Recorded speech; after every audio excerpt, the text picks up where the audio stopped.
Media Israel mengungkap data baru tentang jumlah komandan yang terbunuh di jajaran tentara pendudukan sejak 7 Oktober 2023. Dari data itu diketahui bahwa jumlah besar komandan IDF terbunuh di medan perang. Data yang dilansir media Israel pada Kamis 7 Maret 2024 menyebutkan di antara korban tewas terdapat 4 komandan brigade. Kemudian 6 wakil komandan brigade, 39 komandan peleton, 13 komandan kompi, dan 2 perwira operasi. Di antara korban tewas terdapat 7 komandan tambahan dari tentara cadangan. Dikutip dari Al-Mayadin, Kepala Staf Israel Herzi Halevi mengatakan mereka harus membayar mahal atas apa yang dilakukan IDF di Gaza, termasuk kehilangan pemimpin dan pejuang.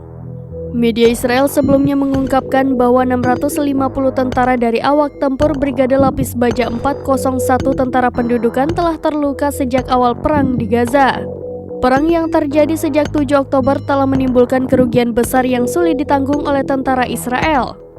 Setelah 5 bulan berperang, IDF dinilai kembali dengan tangan kosong.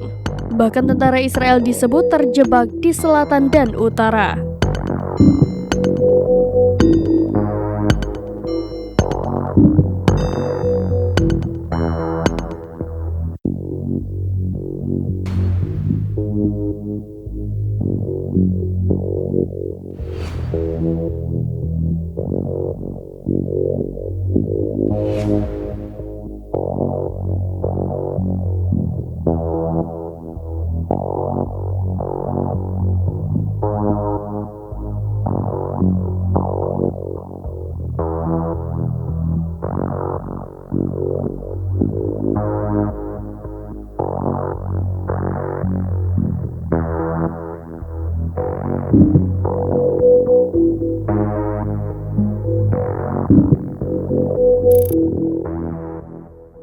Download Tribun X sekarang, menghadirkan lokal menjadi Indonesia.